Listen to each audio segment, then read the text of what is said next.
Morning friends, मैं हूं सुनील कुमार शर्मा और आज हम क्लास 10 के केमिस्ट्री से एसिड बेस एंड सॉल्ट का क्लास करने वाले हैं। ठीक है, तो एसिड बेस और सॉल्ट, तो एसिड बेस और सॉल्ट में एसिड को हम हिंदी में अम्ल, बेस को क्षार और सॉल्ट को, जैसा कि हम लोग सभी जानते हैं, नमक कहा जाता है। ठीक है, तो आज हम लोग क्या पढ़ेंगे? एसिड बेस एंड सॉल्ट या अम्ल, क्षार और नमक। तो हम लोगों को ये एसिड बेस और सॉल्ट क्या है, इसको जानने के लिए हमको यह जानना होता है कि ये आया कहाँ से। ठीक है, तो एसिड बेस और सॉल्ट जो है, पहला नंबर एक प्रकार का केमिकल है। ठीक है, तो केमिकल है, तो केमिकल के ना कुछ नेचर्स होते हैं। ठीक है, केमिकल के कुछ नेचर्स होते हैं। सपोज करिए कि यह एक पॉट लिया मैंने, इस पॉट में केमिकल है, अननोन केमिकल्स। ठीक है, इस पॉट में एक अननोन केमिकल्स है। अब इस केमिकल का हम लोगों को नेचर को पता करना है कि इस केमिकल का नेचर क्या है। ठीक है, अब नेचर मतलब प्राकृतिक नेचर नहीं होता है। ठीक है, नेचर मतलब स्वभाव। ठीक है, तो इसका नेचर हम लोग को पता करना है। तो क्या होता है, इसका नेचर हम लोग देखेंगे।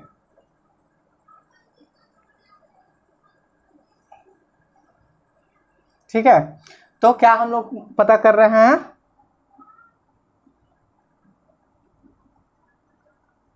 What is the nature of this chemical. ठीक है, हम लोग इस केमिकल के नेचर के बारे में जानेंगे। तो केमिकल के 3 नेचर्स होते हैं। क्या क्या होते हैं? केमिकल्स के 3 नेचर होते हैं, एसिड, बेस और नमक नहीं। ठीक है, एसिड, बेस और होता है न्यूट्रल। ठीक है, एसिड, बेस और न्यूट्रल। अब यह एसिड, बेस और न्यूट्रल किस प्रकार से पता चलता है हम लोग को? ठीक है, तो एसिड और बेस क्या होता है, इन लोगों के बीच में क्या संबंध है, रिलेशनशिप के बारे में हम लोग जानते हैं। ठीक है, तो एसिड और बेस का हम रिलेशनशिप जानते हैं। ठीक है, तो इसका रिलेशनशिप होता है, acids and bases are exactly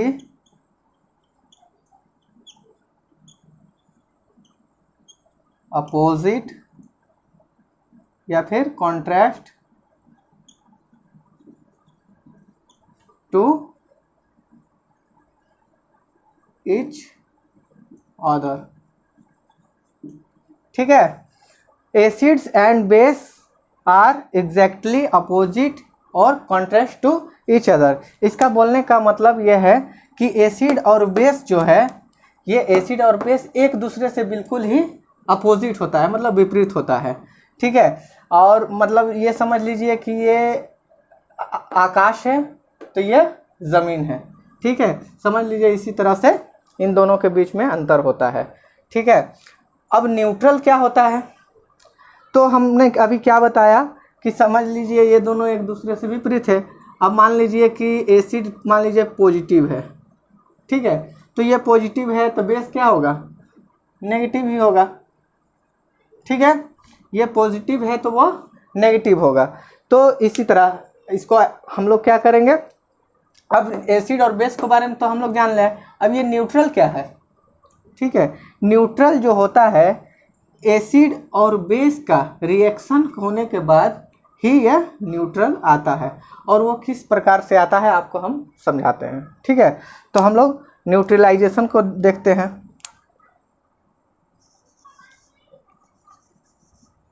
neutralisation, ठीक है। तो न्यूट्रलाइजेशन के बारे में हम लोग जानेंगे किस तरह से न्यूट्रलाइज किया जाता है।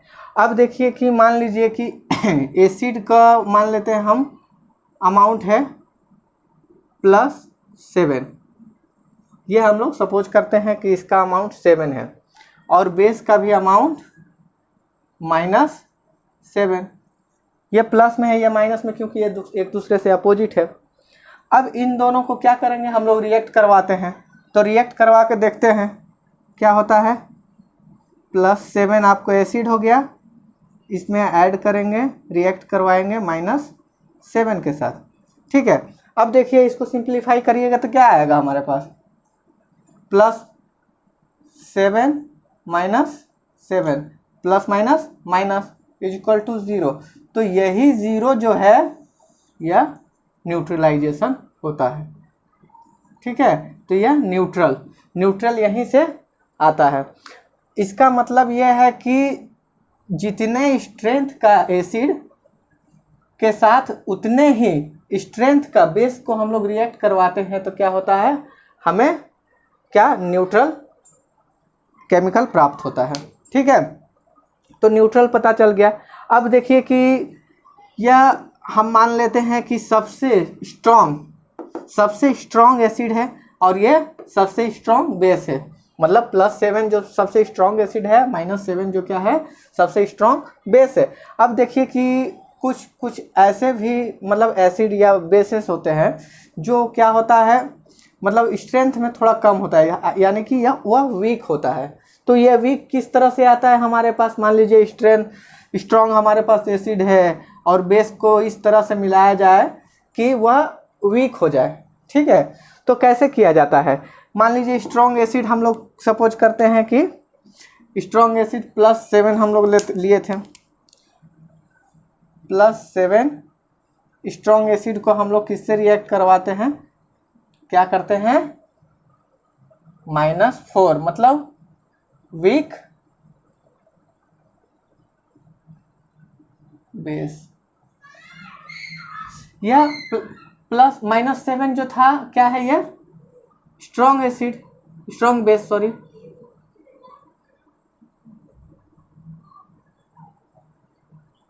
आइए +7 क्या है, स्ट्रॉन्ग एसिड, ठीक है। तो हम लोग क्या किए, स्ट्रॉन्ग एसिड के साथ इस बार वीक बेस को मिलाते हैं, ठीक है। स्ट्रॉन्ग एसिड के साथ वीक बेस को मिलाते हैं, -4 को, इन दोनों को हम लोग क्या करते हैं, रिएक्ट करवाते हैं। तो देखिए क्या आता है, +-7 -4 इक्वल टू 3। अब देखिए ये 3 आया, यहाँ पर हम लोगों को क्या है, स्ट्रॉन्ग एसिड होने के लिए हमको +7 होना चाहिए था, लेकिन अब ये +3 हो गया है। तो इसका मतलब क्या हुआ कि जो स्ट्रेंथ इस एसिड में है वह स्ट्रेंथ इस एसिड में हो सकता है क्या, नहीं हो सकता है। तो क्या हुआ, इसका 7 का इसका पावर था, लेकिन वह उसका पावर अब 3 पर आ गया है। तो इसका मतलब क्या हो गया, यह वीक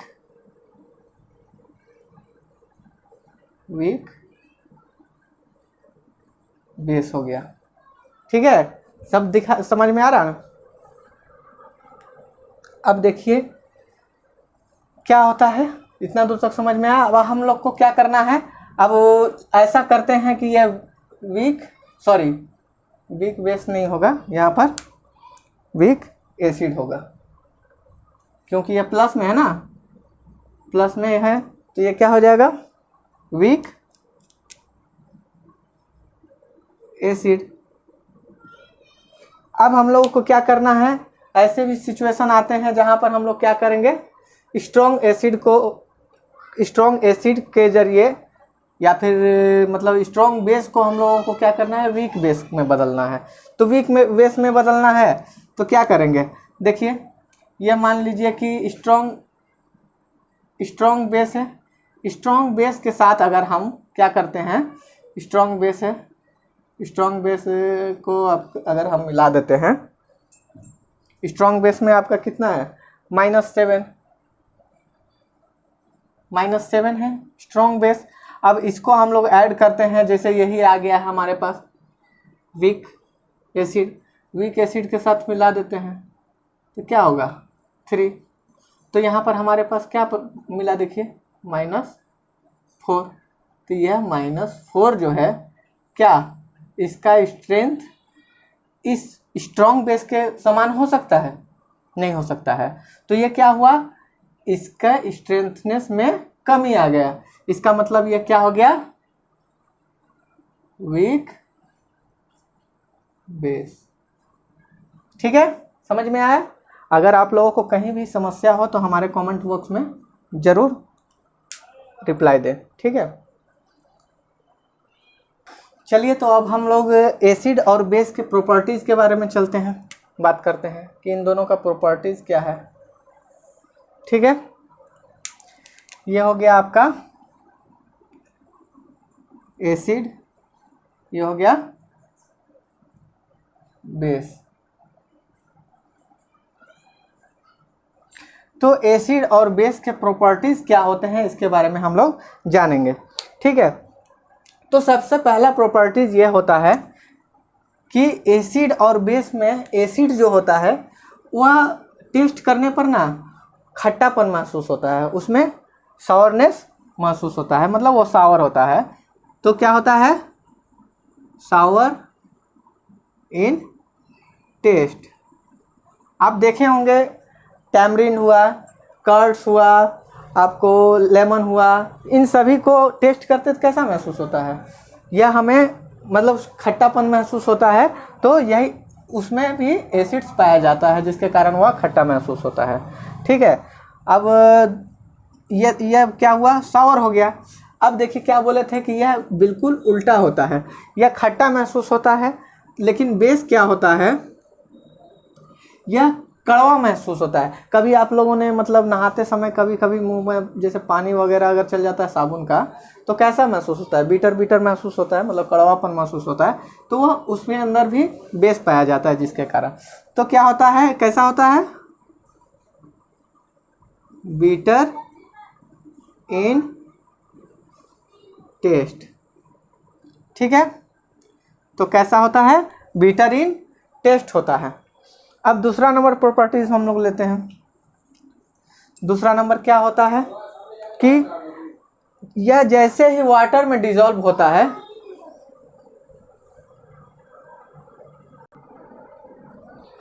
अब क्या है कि दूसरा नंबर हम लोग प्रॉपर्टीज जानते हैं।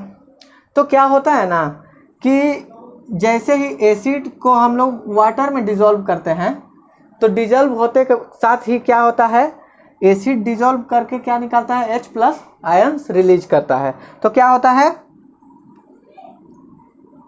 Dissolve in water to release H+ ions. ठीक है, तो ये क्या रिलीज करता है, H+ आयंस।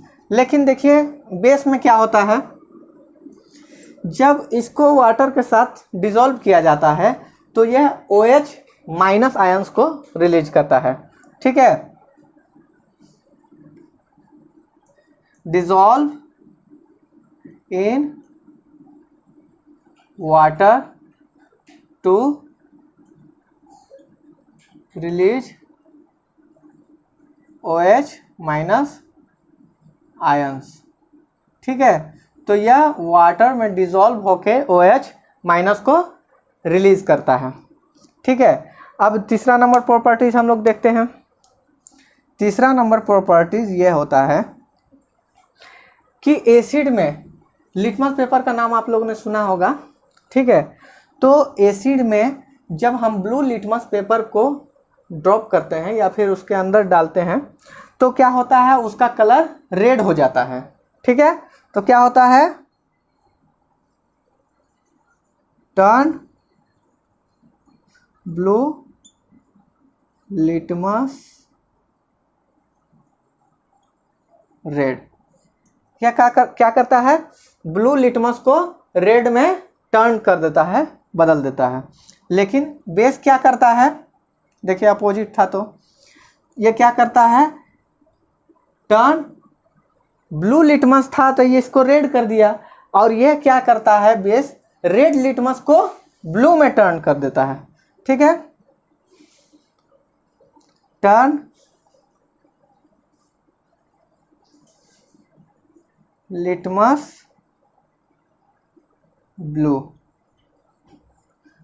क्या करता है, रेड लिटमस को ब्लू में कन्वर्ट कर देता है। कौन कर देता है, बेस। अब देखिए ये प्रॉपर्टीज हो गया इनके। अब हम लोग इसके कुछ एग्जांपल्स को ले लेते हैं। ठीक है, एग्जांपल्स को लेते हैं, जैसे मान लीजिए कि ये इसके अंदर क्या क्या आता है। एग्जांपल हम लोग लेते हैं, क्या है, टैमरिन। इसका नाम लेते के साथ में आप लोगों को खट्टापन महसूस होने लगता है, मतलब इमली। कर्ड्स ले लीजिए, आपको ऑरेंज एटसेट्रा। ठीक है, अब इसका एग्जांपल्स हम लोग देखते हैं। क्या होता है बताए थे, साबुन, soap, milk of magnesia.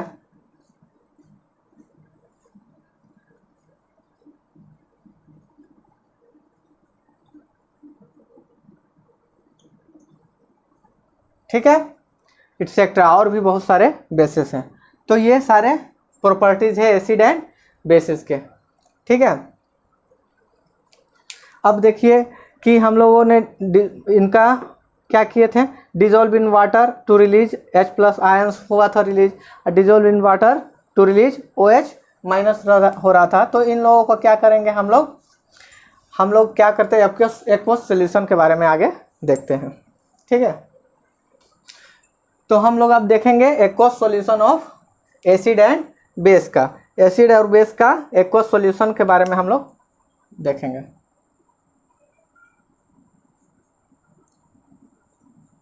AQUEOU, aqueous solution of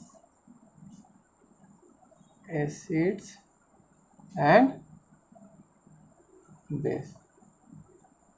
ठीक है, तो एक्वस सॉल्यूशन एसिड और बेस के बारे में हम लोग देखते हैं। तो एक्वस सॉल्यूशन क्या होता है, मतलब एसिड और बेस को हम लोग जब वाटर में डिसॉल्व करते हैं तो क्या होता है, उसके बारे में हम लोग देखते हैं। ठीक है, तो हम लोग लेते हैं, इस तरफ एसिड लिए, एसिड्स इधर बेसिस। ठीक है, तो एसिड और बेस है। अब हम लोग कुछ एसिड्स को वाटर में मिलाकर देखते हैं और कुछ बेसिस को वाटर में मिलाकर देखते हैं, तो देखिए क्या आता है। तो एसिड्स में मान लीजिए कि हम लोग लेते हैं हाइड्रोक्लोरिक अम्ल, हाइड्रोक्लोरिक एसिड्स। ठीक है, आपको लेते हैं सल्फ्यूरिक एसिड। ठीक है, H2SO4। अब ले लेते हैं आपको नाइट्रिक एसिड ले लेते हैं, HNO3। और लेते हैं आपको H2 कार्बोनिक एसिड, H2CO3। ठीक है, और लेते हैं फॉस्फोरिक एसिड को लेते हैं, H3PO4। ठीक है, ये हो गया सारे एसिड्स। अब इस तरफ हम लोग बेसिस को लेते हैं। ठीक है। बेसिस को लेते हैं, मान लीजिए बेसिस में सोडियम हाइड्रोक्साइड लेते हैं NaOH, ठीक है। अब आपको जैसे ले लेते हैं कैल्शियम हाइड्रोक्साइड ले लेते हैं CaOH2, ठीक है। अब ले लेते हैं मान लीजिए कि पोटेशियम हाइड्रोक्साइड हो गया KOH,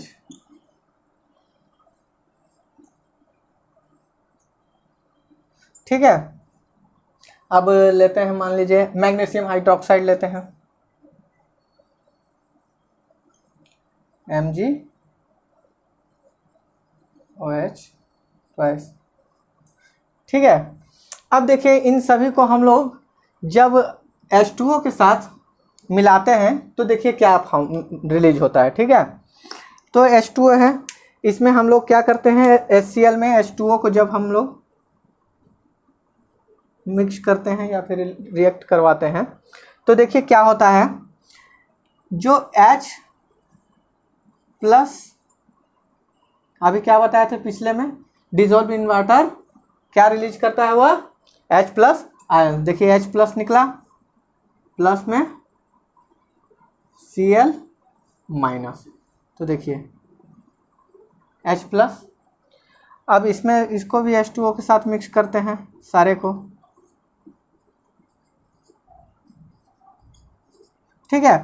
तो देखिए H2SO4 को अगर हम लोग मिक्स करते हैं तो इसमें से भी क्या निकलेगा H प्लस आयंस निकला, प्लस में क्या हुआ SO4, SO4 जो क्या हुआ देखिए कितना है इसका पावर 2, तो क्या होगा 2 माइनस, ठीक है। अब देखिए HNO3 को इसमें से भी क्या किया H प्लस निकला, प्लस NO3 माइनस, ये रिलीज हुआ, ठीक है। तो अब देखिए H2CO3 में इसमें क्या निकला H प्लस आयंस निकले, H प्लस आयंस, उसके बाद CO3 2 माइनस, ठीक है। ये 2 यहाँ से आया, ठीक है। अब उसी तरह H3PO4, ठीक है, फॉस्फोरिक एसिड को, तो इसमें भी क्या हुआ H प्लस निकला इधर और क्या हुआ PO4 3 माइनस, ठीक है। तो देखिए सभी में क्या निकला H प्लस आयंस आया कि नहीं। तो यह एसिड का प्रॉपर्टीज होता है कि जैसे ये वाटर में डिजोल्व होता है यह H प्लस आयंस को रिलीज करता है, ठीक है। और बेसिस का क्या था, जब यह वाटर से डिजोल्व होता है तो क्या निकालता है, पीछे याद करिए OH माइनस, ठीक है, OH माइनस आयन को रिलीज करता है। देखिए इसको करते हैं, इसको H2O के साथ हम लोग रिएक्ट करवाते हैं, ठीक है। तो H2O के साथ हम लोग रिएक्ट करवाते हैं, देखिए क्या होता है, सोडियम हाइड्रोक्साइड है तो क्या आता है Na प्लस, ठीक है, और OH माइनस। देखिए OH माइनस को रिलीज किया ना, तो क्या होता है जब भी बेस में हम लोग H2O को मिक्स करते हैं, जैसे ही हम लोग रिएक्ट करवाते हैं तो क्या रिलीज करता है OH माइनस रिलीज करता है, OH माइनस आयंस, ठीक है। अब देखिए कैल्शियम हाइड्रोक्साइड में भी कर लेते हैं Ca2 प्लस, ये 2 यहाँ वाला 2 आया, प्लस OH माइनस, ठीक है। उसी तरह से हम लोग लेते हैं पोटेशियम हाइड्रोक्साइड में, पोटेशियम प्लस और क्या हुआ OH माइनस आया। अब लेते हैं magnesium hydroxide, magnesium hydroxide, magnesium plus और क्या होगा OH, यहाँ सॉरी 2 प्लस होगा क्योंकि ये 2 है, मैग्नीशियम 2 प्लस और ये क्या 2 प्लस और OH माइनस। देखिए रिलीज किया ना। अब देखिए एक बात को ध्यान दीजिएगा, ठीक है, यहाँ से ऊपर से 1 2 3 ये तीनों क्या होता है ना, ये तीनों के तीनों एसिड जो है कैसे एसिड से, स्ट्रॉन्ग एसिड से।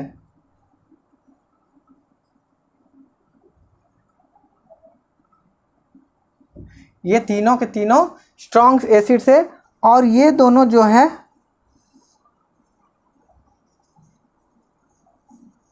वीक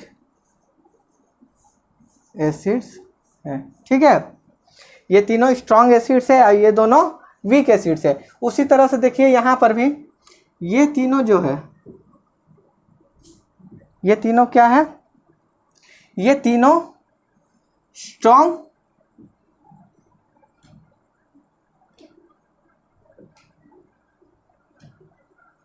बेसेस है, और मैग्नीशियम हाइड्रोक्साइड जो है क्या, वीक बेस, ठीक है। तो देखिए आपको यहाँ एग्जाम्पल के तौर पर भी आपको एसिड्स के नाम पता चल गया, कौन सा एसिड स्ट्रॉन्ग है और कौन सा बेस स्ट्रॉन्ग है, कौन सा एसिड वीक है और कौन सा एसिड बेस क्या है, वीक है, ठीक है। तो इसके आगे का क्लास हम लोग नेक्स्ट पार्ट में करेंगे, ठीक है। अगर आप लोगों को अच्छा लगे तो प्लीज़ हमारे नीट नेशन चैनल्स को सब्सक्राइब करें, लाइक करें और शेयर करें, और बेल आइकन ज़रूर दबाएं ताकि सबसे पहले आपके पास हमारा वीडियोस आ सके, ठीक है।